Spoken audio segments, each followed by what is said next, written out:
Hello and welcome to Smash the Ring. I'm Jason Bainbridge from State of the Nation. Today, Iran's assault on the Middle East, the Kurdish Uprising, oil blockade, and the global energy crisis. Iran unleashes missiles across the Gulf and Kurdish soldiers are sharpening their blades on the border.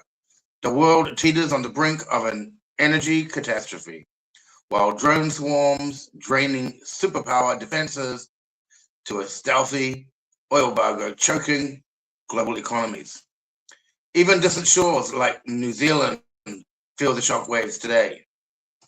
We dive into why Iran is turning the region into a battlefield and what it means for all of us.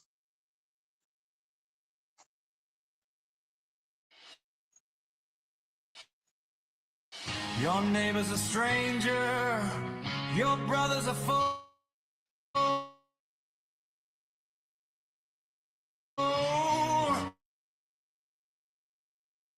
Down the line, pocketing truth for a cheaper life.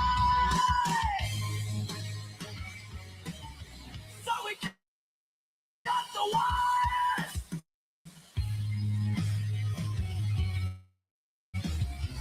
to the microphone. This house of cards is coming down.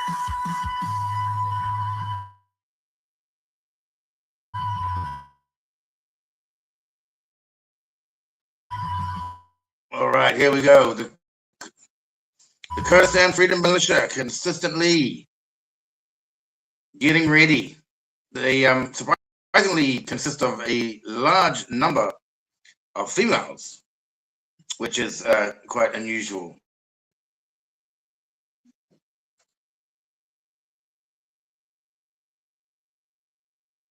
We are re-entering the studio. The just gone offline, but I think I'm still here. So let's get back into that studio again, and I'll just have to do a quick reset. Hopefully not.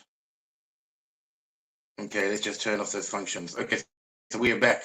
Okay, the Kurdistan Freedom Militia surprisingly consists of a large number of female fighters, something which is not so common in the Middle East. Watch this. We have to share the screen again. Sorry about this, folks. Let's just grab that screen one more time.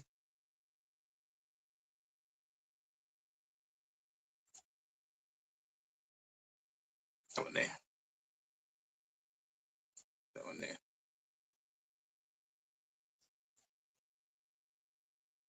Share that.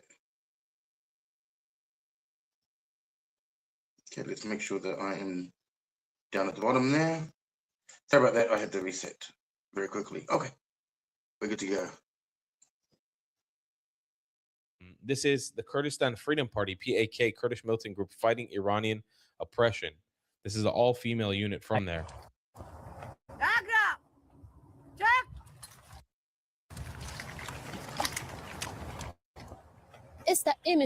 As a revolutionary woman, I have the best feeling in the world. We have never thought Kurdish girls should not be involved in revolutions.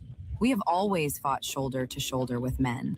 Here in the mountains of Iraqi Kurdistan, these Kurdish female fighters have been training for years. They've been our allies in the fight against ISIS. Now they're spoiling for a new fight. The Ayatollah in their sights. They're desperate to liberate their Kurdish families across Iran.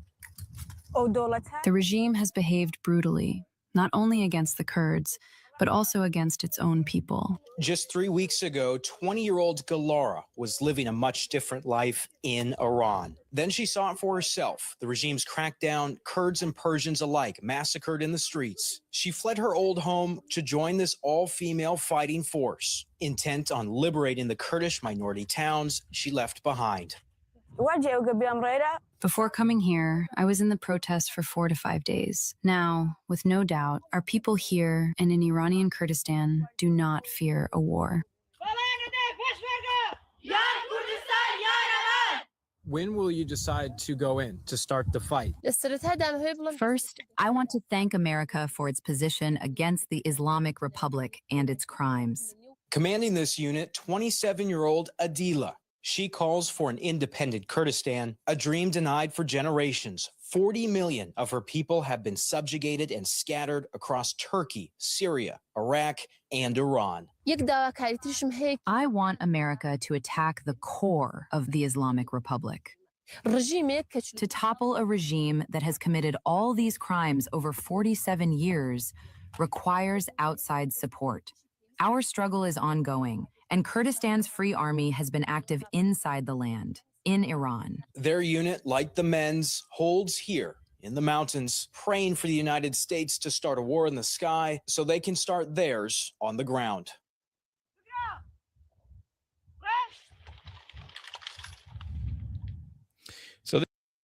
So there you have it. Well, the interesting thing about that is that there are several militias which are actually actively preparing or are even engaged right now in ground operations against Iran alongside the Kurdistan Freedom Party. So let's just put this on while we talk about this. This is going to be playing in the background, so we'll share this tab. Okay, so I've got some information here. Do some research on all of this carry on. Okay, so several Kurdish militias are actively preparing or engaged in ground operations against Iran alongside the Kurdistan Freedom Party, or otherwise known as PAC, primarily through a unified coalition. Big screen. The coalition of political forces of Iranian Kurdistan, otherwise known as the CPFIK. This was formed in February 22, 2026. This alliance brings together 5 major Iranian Kurdish opposition groups based in Iraqi Kurdistan. Not to be, I don't think that's Iraq, I think it's Iraqi Kurdistan. Coordinating both political and military actions against the IRGC. Okay, so these are the member militias. The Democratic Party of Iranian Kurdistan, or the PDKI, one of the oldest Kurdish opposition groups with a long history of armed resistance since the 1979 Islamic Revolution. Its armed wing, Peshmerga, has conducted attacks on the IRGC border posts, intelligence officers, and urban police stations inside Iran. Claims to have freed prisoners in Marwan and intensified operations following U.S.-Israel strikes. The second group is the Kurdistan Free Life Party, or the PJAK. This is affiliated with the PKK. This operates across the Iran-Iraq border. Resumed military activities in 2016 and has targeted IRGC facilities. They are engaged in guerrilla warfare and claims ongoing operations inside Iranian Kurdistan. The third group is Kamala of the Toilers of Kurdistan. This is a Marxist-leaning group. Well, yes, let's be careful there. This is a Marxist-leaning group. Well, we don't want to get out of the pot into the fire, do we? Marxist-leaning group with a well-known organized armed wing. Well, left generally are well armed.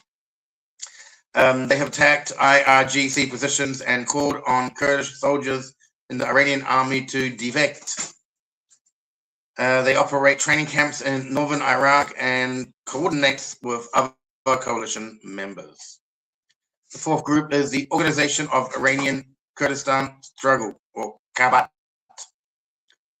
This is a nationalist group with an armed presence along the border. They participate in joint planning and have been targeted by Iranian drone strikes. in Iraqi Kurdistan. The fifth group is the Kurdistan Freedom Party, or PAC.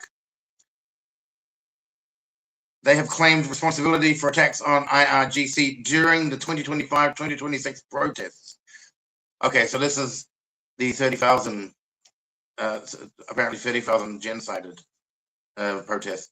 Its military wing, the National Army of Kurdistan, the SMK, is active along the border and has been hit by Iranian missile strikes. They openly sought support from Israel and the US. So these groups have thousands of fighters stationed along the Iran-Iraq border. The US and the CIA are in talks to arm and support them, aiming to spark a broader uprising. Now, there you go, the CIA. They were involved in getting rid of the Shah. Now they're getting involved in bringing him back. They're getting involved in bringing him back. The CIA just can't make up their minds what they want. Iran has responded with drone and missile strikes on their base in Iraqi Kurdistan. The coalition, put my big screen there. The coalition has called on Iranian security forces to defect and is preparing for a potential ground offensive. So there you go. It is getting pretty wild over there. So we are now finished with those. Wow. So there you have it. It's getting pretty crazy. It's getting pretty crazy up there.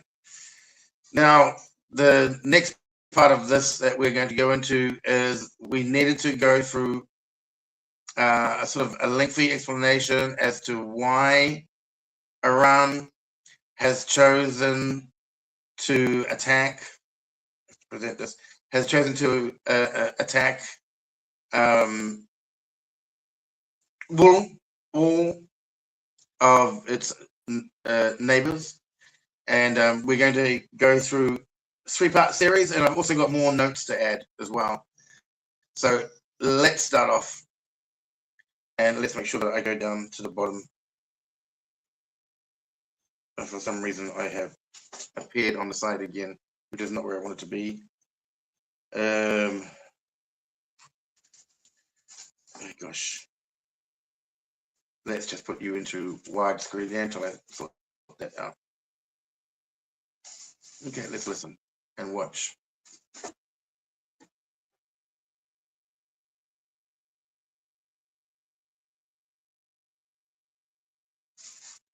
Let's get our audio back and start again. Iran's entire political and military command has been assassinated in one morning. By any normal logic, this is where Iran should give up. That's what countries do after a decapitation strike. Instead, Iran decided to rain down missiles on Bahrain, Kuwait, Qatar, the UAE, Saudi Arabia, Jordan, and Israel, all at the same time. 7 countries. And they're not just US military bases either. Iranian suicide drones are also hitting random civilian areas and residential buildings in the Gulf. And if that wasn't enough, Iran's security forces are deployed in Tehran to shoot at Iranian citizens who have flooded the streets to celebrate the death of their supreme leader. So the real question, the one everyone is trying to answer right now, is what on earth is Iran actually thinking? Well, the internet is kind of split into 2 theories. The first is that Iran's entire command structure has just been decapitated. Nobody is actually in charge of the IRGC anymore. And what you're watching is a headless military machine firing off everything it has in blind, panicked retaliation. A wounded regime lashing out before its final collapse. The second theory is the one that should genuinely concern you. That every single thing Iran is doing right now, the simultaneous strikes across 7 countries, the civilian targets, the Strait of Hormuz closure, is executing exactly as planned, even with its supreme leader dead. Because Iran didn't build its regional strategy around one man. It built it around an institution. And that institution has been preparing for this exact scenario. And somewhere inside that institution, someone is already thinking about what comes next. Not just for Iran, but for the entire Gulf. Now keep in mind, the Gulf has been the most fought over piece of real estate on Earth for the last 50 years. But before we get into that, you need to know why the IRGC left Oman untouched. despite Oman being geographically closer to Iran than several countries that did get hit.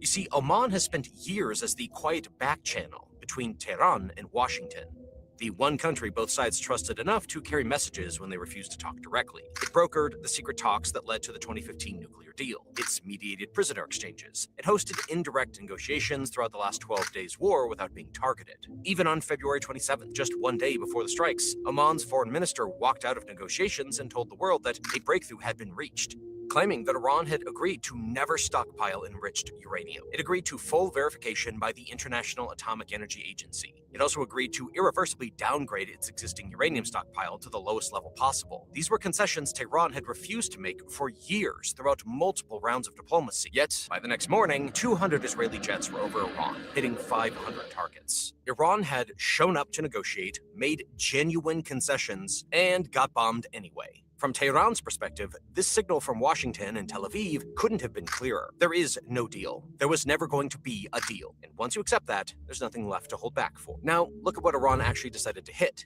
Iran used its missiles to strike the U.S. Navy's 5th Fleet headquarters in Bahrain. This is the main command center for all American naval operations around the Persian Gulf and the Indian Ocean. It also struck the Al Udeid Air Base in Qatar, Al Dhafra Air Base in the UAE, and the Ali Al Salim Air Base in Kuwait. And simultaneously, they also used cheap Shahed drones to cause unrest by attacking random civilian areas and residential buildings in the region as well. If you had to pick one city in the entire Middle East that represents the region's promise to the world, a place where global business happens and wealthy people build lives, it's Dubai. The Burj Khalifa, the Palm Jumeirah, luxury hotels that charge thousands of dollars a night, the airport that handles more international passengers than any other one on Earth, London bankers and American finance executives who relocated there for the tax rates and the sun. That's the brand Dubai has spent half a century building and selling. So Iran decided to attack here, despite Dubai having no formal U.S. military base or targets. On the afternoon of February 28th, an Iranian Shahed drone dove straight into the Fairmont, the Palm Hotel, and set it on fire. The Burj Khalifa was evacuated, while the UAE air defenses scrambled to intercept multiple incoming waves of drones. Dubai International Airport shut down entirely. Al Maktoum International, which had been marketing itself as the world's biggest airport, suspended all flights indefinitely. Meanwhile, in Bahrain, a Shahed drone hit the upper floors of a residential high-rise about a mile from the U.S. Navy base. In Abu Dhabi, a Pakistani national was killed by shrapnel from intercepted missiles, with debris scattered across Saadiyat Island, Khalifa City, and Mohammed bin Zayed City. This is Dubai's ultimate nightmare, as its very essence depended on being a safe oasis in a troubled region. Saudi Arabia. Okay, so I'm going to stop you there. And I just want to go over a few things here, because we have to be very clear about what are attacks and what are not attacks, because there were several Gulf country buildings that were damaged by debris from intercepted missiles, right? So very similar to what happened yesterday in Turkey. NATO tried to take down an Iranian missile, and they were hoping to do it in their own airspace, but they couldn't, and it came down in Turkey. So this often happened. So, for example, the Fairmount, the Palm Hotel, and the Burj Al Arab Hotel, they were damaged by debris from intercepted missiles. With the latter, this is the Burj Al Arab Hotel catching fire. The Dubai International Airport and Jebel, let me go back. The Dubai International Airport and Jebel Ali Port also suffered damage, including fires from debris. Abu Dhabi, in Abu Dhabi, debris from an intercepted missile struck with Abu Dhabi, debris from an intercepted missile struck a complex housing and an embassy, including the Israeli embassy. Abu Dhabi, debris from an intercepted missile struck a complex housing embassies. Let's carry on. A civilian was killed in Abu Dhabi's Saadiyat Island area. Bahrain, that's how I pronounce it. The U.S. Navy's 5th Fleet headquarters in Manama and several residential buildings, including the Breaker and Error View Towers, were damaged. The Crown Plaza, they used to sponsor us for our TV show.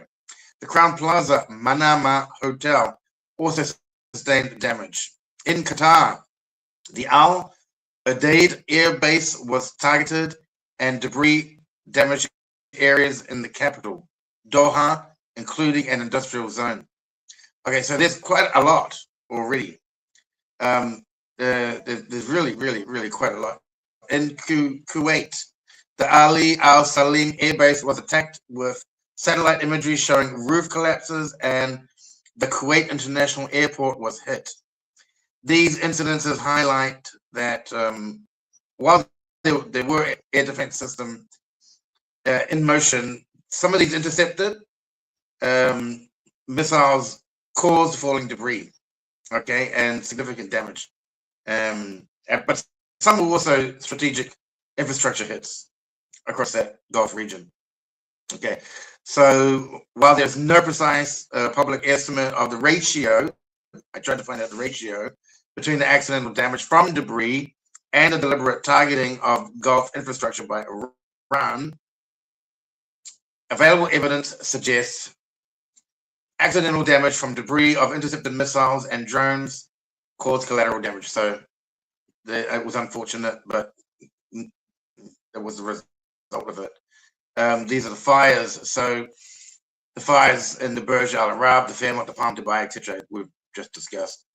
So the deliberate attacks occurred were the Iranian forces explicitly targeting military and dual-use infrastructure, including U.S. military bases in Qatar, the Bahrain U.S. Navy 5th Fleet headquarters, and the Ali Al Salim Air Base in Kuwait. Okay, so the Iranian officials, including the Foreign Minister Abbas Araghchi, I'm not sure if he's even alive now, because apparently two times the leadership has been taken out. So I'm not sure if he actually exists anymore.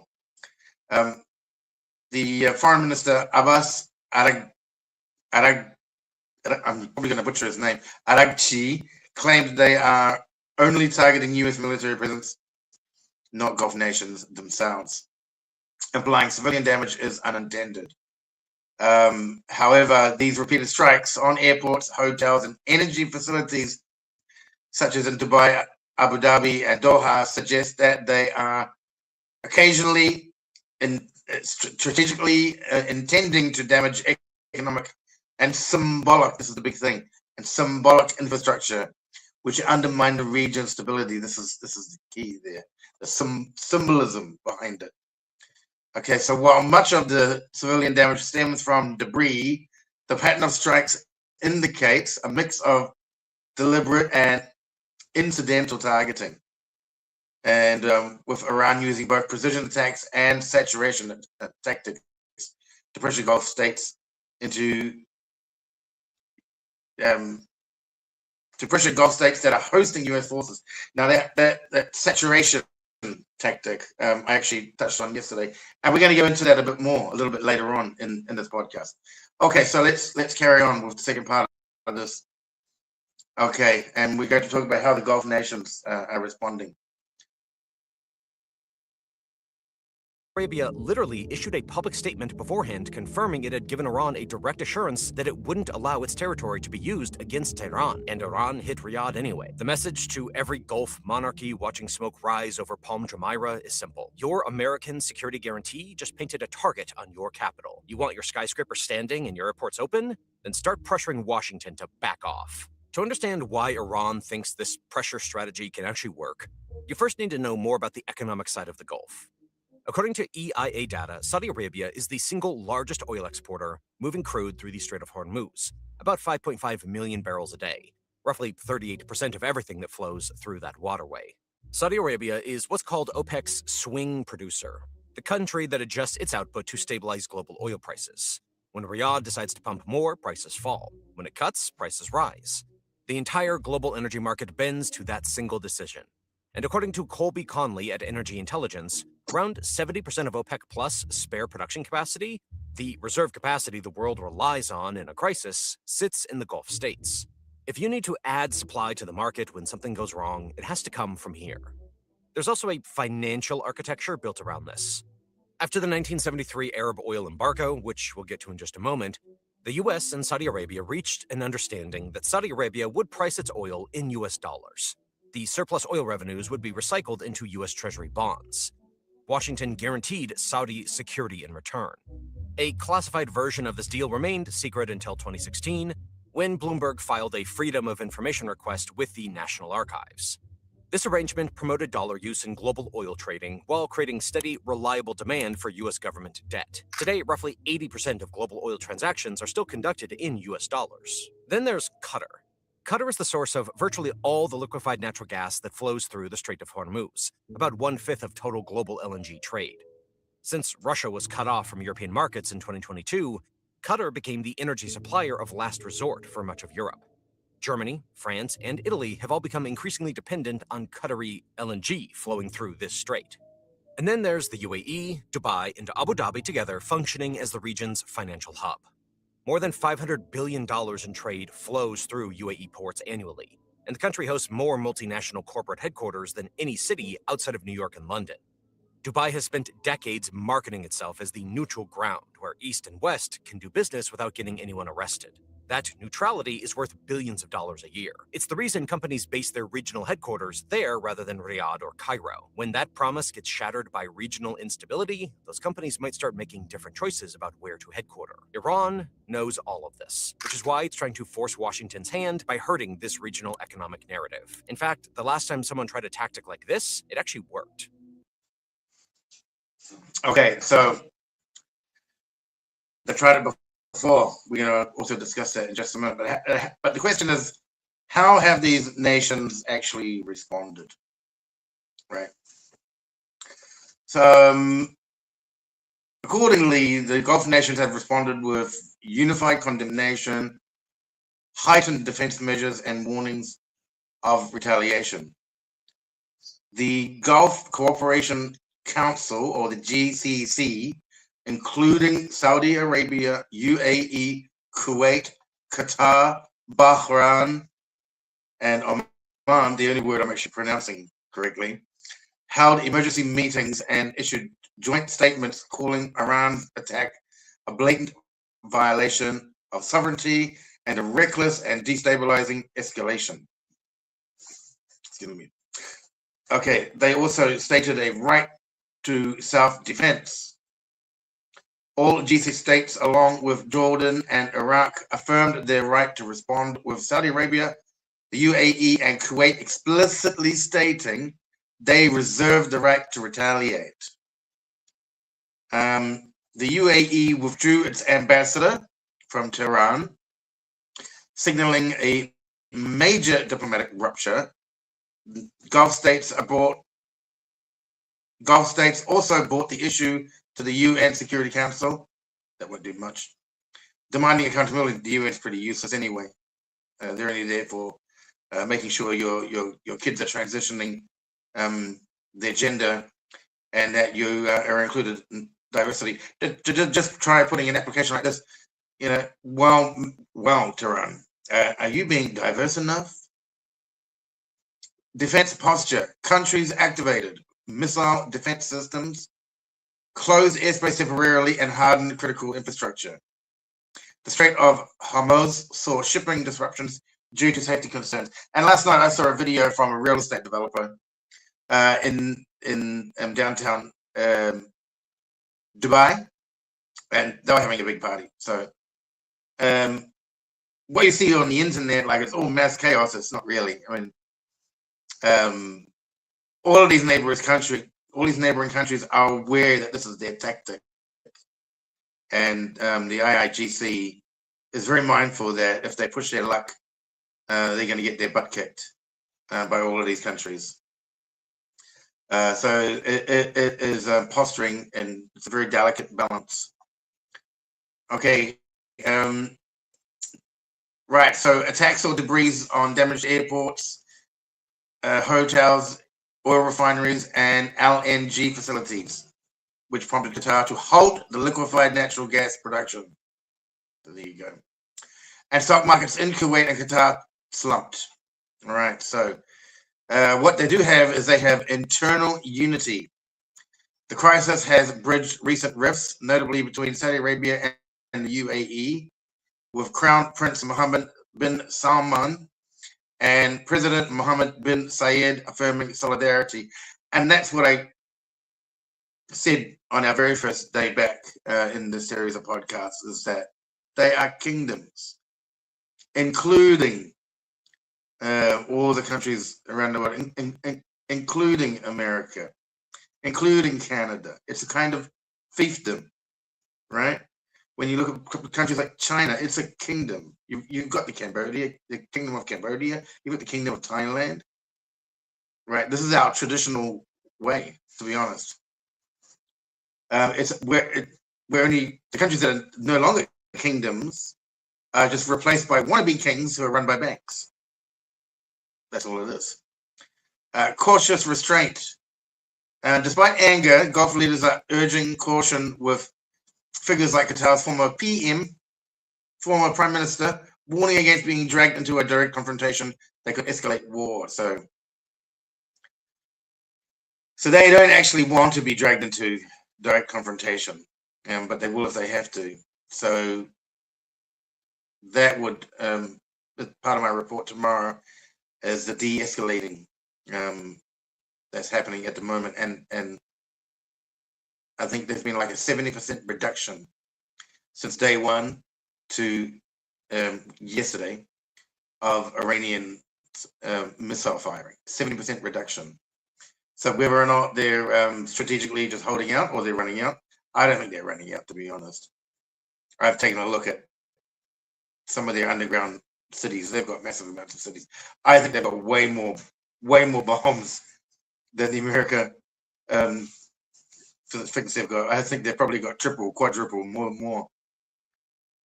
Okay, overall, while furious at Iran's targeting of civilian and economic structure, the Gulf states are balancing retaliation with strategic restraint, aligning closely with the US, but avoiding full military escalation. Okay, so let's go on. Okay, so now we're getting into the oil problem.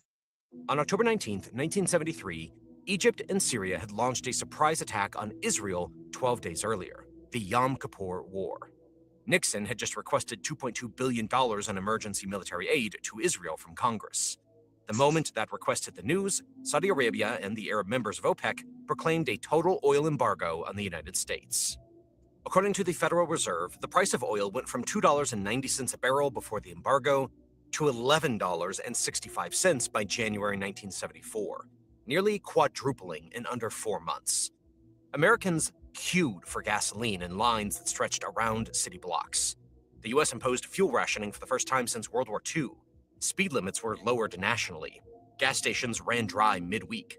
The word shortage entered the everyday American vocabulary in a way it never had before. But the more damaging consequence was geopolitical. U.S. allies in Europe and Japan, facing the same supply crunch, began publicly distancing themselves from the American Middle East policy to avoid being targeted. As the U.S. State Department's own history records, it created a rift within NATO, as European governments sought to disassociate themselves from Washington's stance. Japan, which imported nearly all of its oil from the Middle East even then, was in a particularly precarious position. The message to every U.S. ally was simple: stand next to Washington and lose your energy supply. And European governments in Japan started moving away publicly in ways that were genuinely politically humiliating for Washington. Nixon was already weakened by Watergate. Kissinger spent months in shuttle diplomacy, negotiating Israeli withdrawals from the Sinai Peninsula and the Golan Heights. By January 18, 1974, Israel had signed a withdrawal agreement. By March, the Arab oil ministries ended the embargo. A group of oil producers used an economic weapon to force a U.S. policy reversal on an active military conflict, and it worked. Sure, Iran is nowhere close to achieving something like this. It doesn't have the Arab world united behind it, and the U.S. is far less dependent on Gulf oil than it was 50 years ago. But Iran doesn't need to. It just needs to make the war expensive enough for everyone connected to America that the phone calls start pouring into Washington,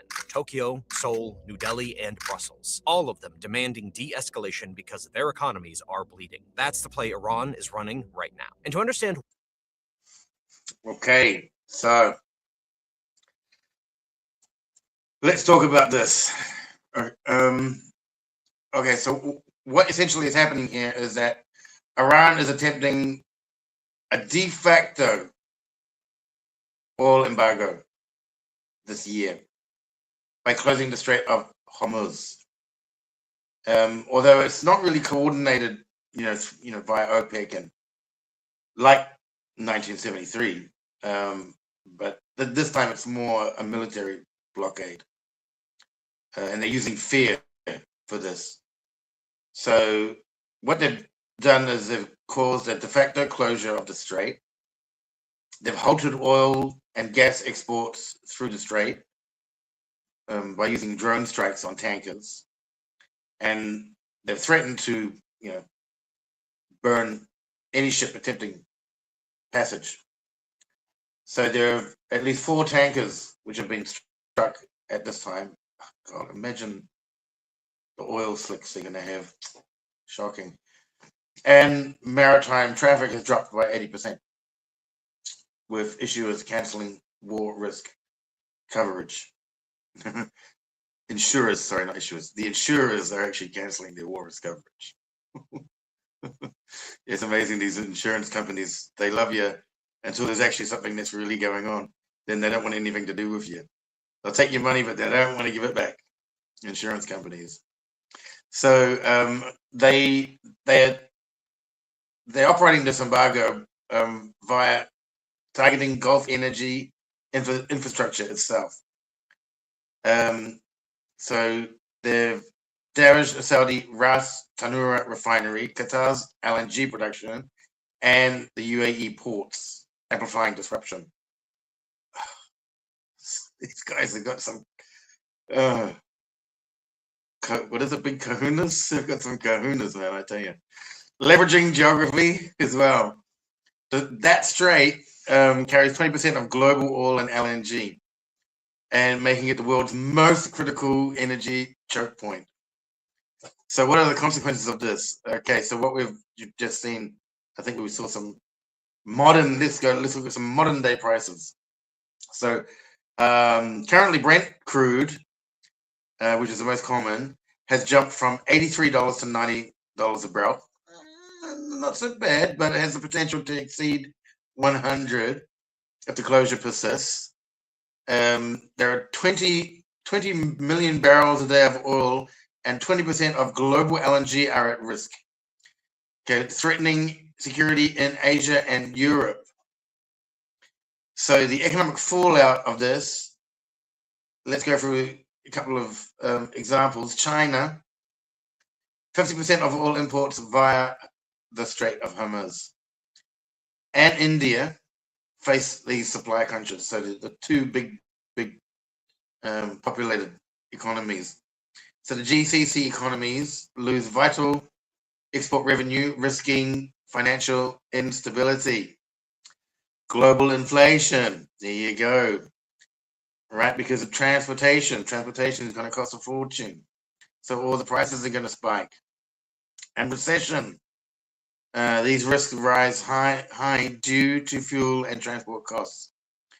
Shipping reroutes. I don't think you can reroute from the Strait of Hormuz, can you? Okay. So they can go through the Cape of Good Hope. But this takes an additional 10 to 15 days. And also increasing costs. Strategic countries may accelerate energy diversification, while Russia benefits from increased oil demand. So there you go. So this is not like the 1973 embargo. This is technically coercive. It's a coercive military economic strategy using war. It's not really a diplomatic tool. And so the thing here is it does risk uncontrolled escalation. And this is the one thing we noticed, like in day 3, that this was getting out of control on both sides. And America just wasn't really too sure how to deal with it. And we saw that very clearly, that America was pretty much a bit out of their league, I guess, or just in general, they were just very, very surprised. Okay, So let's go to our next section, which is 14. Let's go here. Let's carry on. Disruption. But America's allies are a completely different story. In 2024, 84% of the crude oil moving through the strait went to Asian markets. China, India, Japan, and South Korea together accounted for 69% of all Hormuz crude flows. Japan, which has no meaningful domestic oil production whatsoever, relies on the strait for roughly 80% of its crude imports. South Korea, 68%. India, 53%. These are not countries that chose this war. Japan has no stakes in the US-Iran conflict. South Korea has no dog in this fight either. And yet, they're the ones staring at the prospect of their energy supply being cut off. Japan's government estimates it has about 180 to 200 days of strategic reserves before supply becomes critical. South Korea is in a similar position. Once those reserves start running down, every country scrambles for alternative supplies simultaneously, which bids up prices globally, which Europe and every other oil importing nation feels immediately. And eventually, a chain of phone calls from Beijing, Tokyo, Seoul, and New Delhi reaches Washington. Remember, in 1973, the Arab oil producers didn't stop the US from arming Israel by attacking America directly. They made the war expensive for everyone connected to America, until the pressure became politically unbearable. That's the strategy Iran is attempting to replay right now. So, going in. Okay, so now, of course, this YouTube channel is called New Zealand State of the Nation. So it would be remiss of me if I didn't actually do my homework on how this is affecting New Zealand as well. So,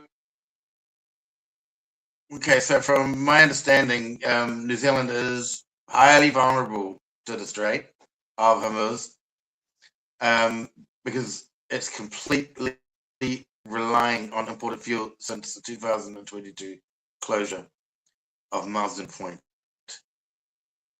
And you can also find a lot of groups run by myself and our admins, including buyback shares of Marsden Point.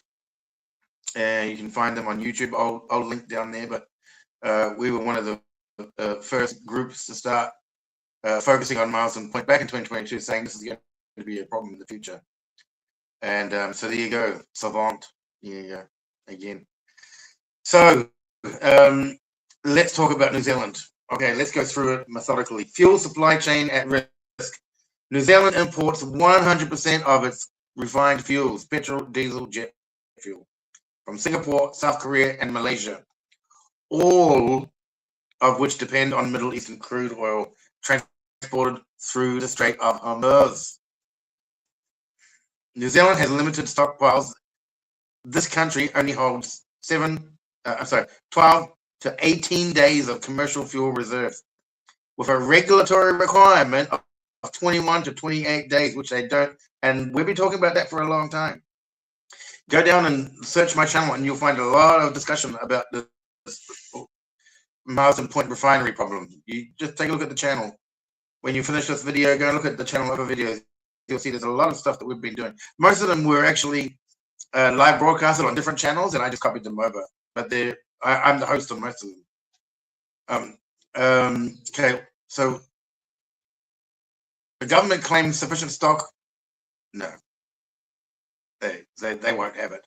The government claim sufficient stock to withstand short-term disruption, but a prolonged closure could deplete supplies rapidly. Oh yeah. Charge that battery. Global price spikes with Brent crude nearing $100 a barrel. New Zealanders will see immediate price increases at the pump, estimated at 10 New Zealand cents per liter for every $10 rise in oil prices. Right? So if it goes up $10, New Zealand oil goes up 10 cents per liter. Inflation and economic impact. Higher fuel costs will push up transport, manufacturing, and retail prices, increasing inflation. There's that word again.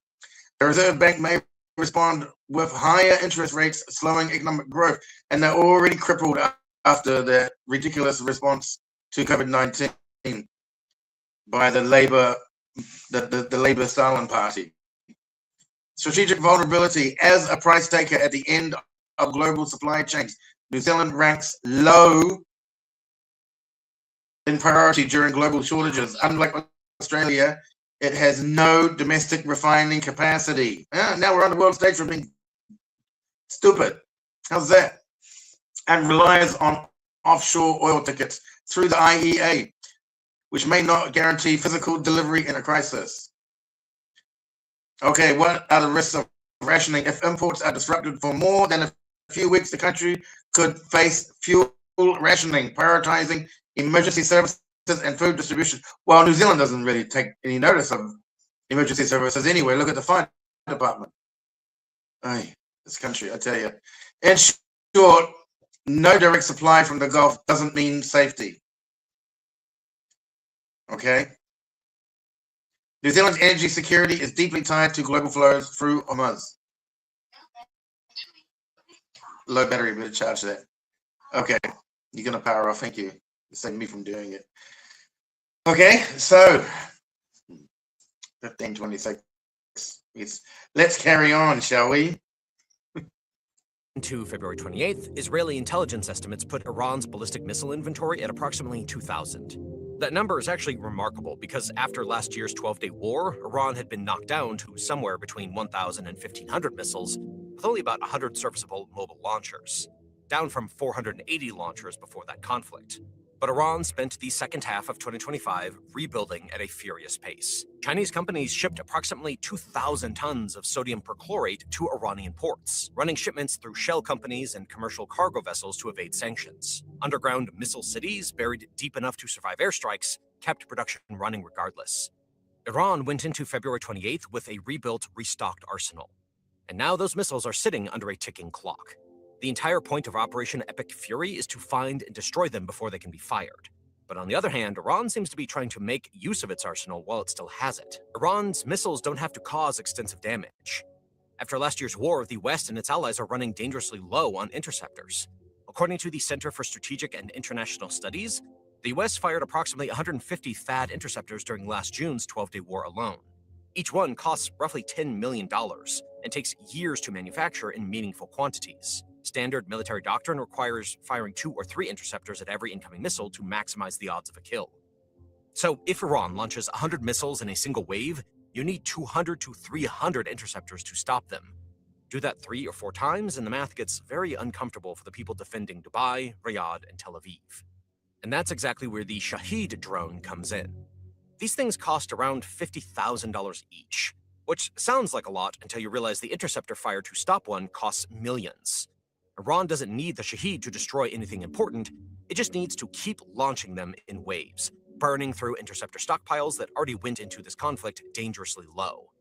Until the moment the real ballistic missiles arrive and there's nothing left to stop them with. So when you see the Burj Khalifa still standing and assuming Iran is showing restraint, the more accurate read might be that Iran is patiently bleeding the defenses dry, waiting for the moment enough of them are gone that something actually gets through, which... All right. So we're nearly about to wrap up here. So as I said, it's a war of attrition for the Iranians in this case at the moment. They're firing decoys. They're using these cheap drones as decoys, and they're getting the US and Israel to use these highly expensive interceptors. So they're using drones strategically, and they're depleting the US and Gulf air defenses. So this exploits a major cost imbalance. So let's look at some of the numbers. Iran possesses an estimated 2,000 to 2,500 ballistic missiles and hundreds of Shahed drones, many of which are one-way attack drones, like the Shahed 136, costing about up to 20,000. So they even have cheaper ones, 20,000 each, 20 to 50,000. I mean, that guy was actually not correct. I think they are cheaper than that, because I think this is what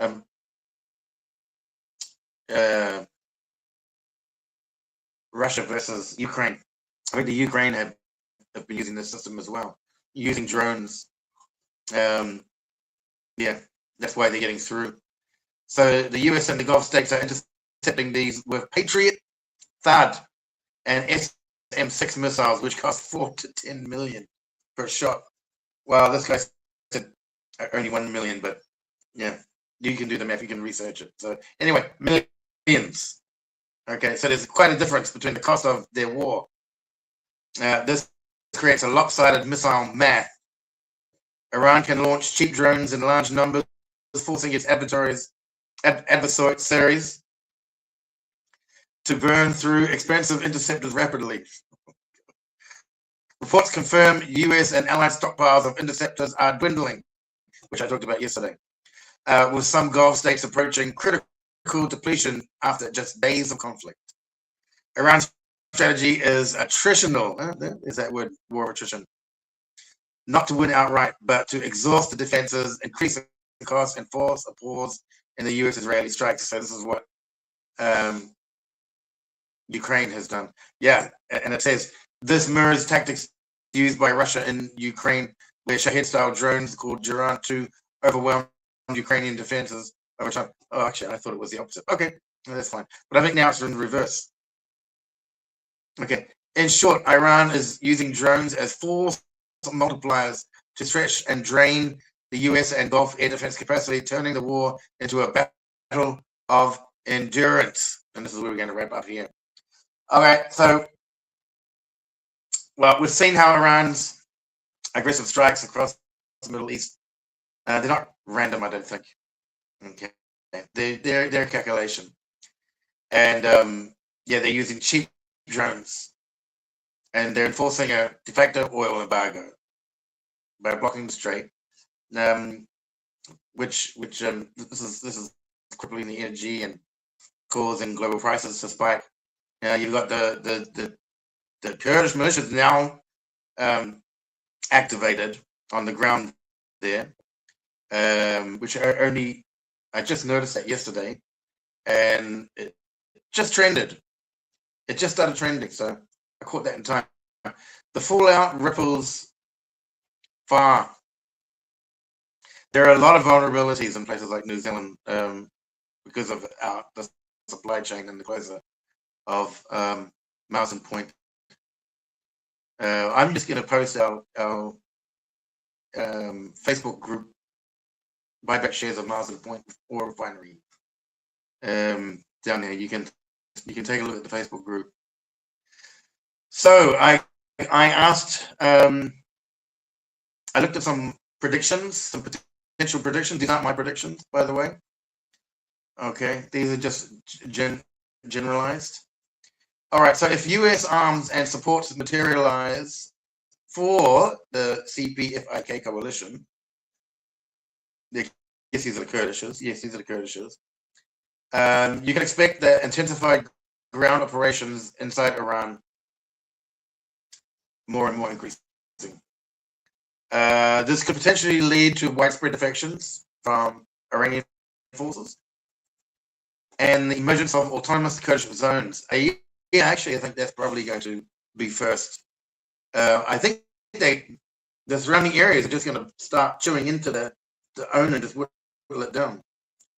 Persia, Iran is formerly known as Persia, has a long history of revolution and conquering, and yeah, so goes all the way back to pre-Babylon. Actually, they've got a 7,000-year history. I found out last night when I was researching it. 7,000 years. So we're going to have a prolonged energy crisis, and this is not really going to kick in until like we use all of our old stocks. So it'll take like a week to 2 weeks, and then suddenly we'll be using like the fresh oil that's just come in. Right, so it's going to take a little bit of time for these prices to kick in. There's going to be a knock-on effect, which always happens. It's the same thing with COVID. Like nobody noticed the inflation until it was too late, right? When they stopped with the shipping and all that, you still had supplies, and they were there, but and the prices didn't really get affected. But as soon as you had to pay for the shipping and all that, all the prices went up. And this is the same thing. Okay, nations could accelerate shifts to renewables and alternative routes. Yeah, but I think this is a bit premature. I mean, it takes a long time to develop renewables. So I guess we're going to see. I like this one. Forced fuel rationing in vulnerable countries. I remember in New Zealand, you can't drive on a Sunday or every other Sunday or something like that. You can't drive a car every other Sunday, and you had a plate number what days you could drive because of the fuel rationing. And this is years ago. This is like 40 years ago when I was a kid. Okay. Okay. Prediction number 3: resource strain and diplomatic shifts on the United States. Okay, so these intercept stockpiles will dwindle from Iran's attritional drone tactics, and the US might pause or scale back strikes by late 2026 to replenish supplies. Yeah, okay, so it's slowed down. So this is going to be a quagmire of fighting. It'll turn into a swamp. We're going to be draining the swamp forever on this one. But if Gulf states retaliate independently, it risks fracturing US-led coalitions and empowering rivals like Russia and China in the energy market. So a free-for-all. If it turns out to be a free-for-all, it could mess up a whole lot of stuff. So prediction number 4: a broader regional realignment. Gulf unity might hold, fostering deeper ties with Israel and the West. Not sure about that. But prolonged conflict could start internal unrest in Iran, hastening regime change or fragmentation. That's where they're going for anyway. They're going for regime change. They're trying to get the Shah back.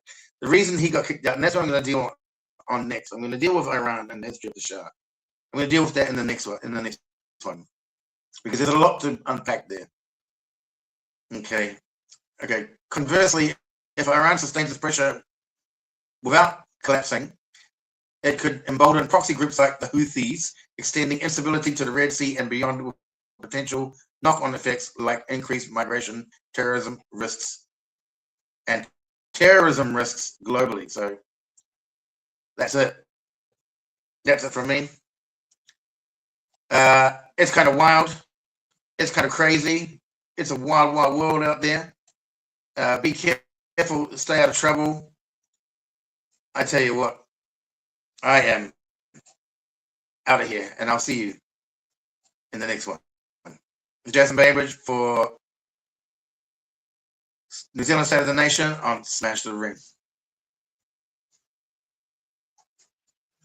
Your neighbor's a stranger, your brother's a foe, while the kings of the circus count the notes as they go, selling the conflict right down the line, pocketing truth for cheap.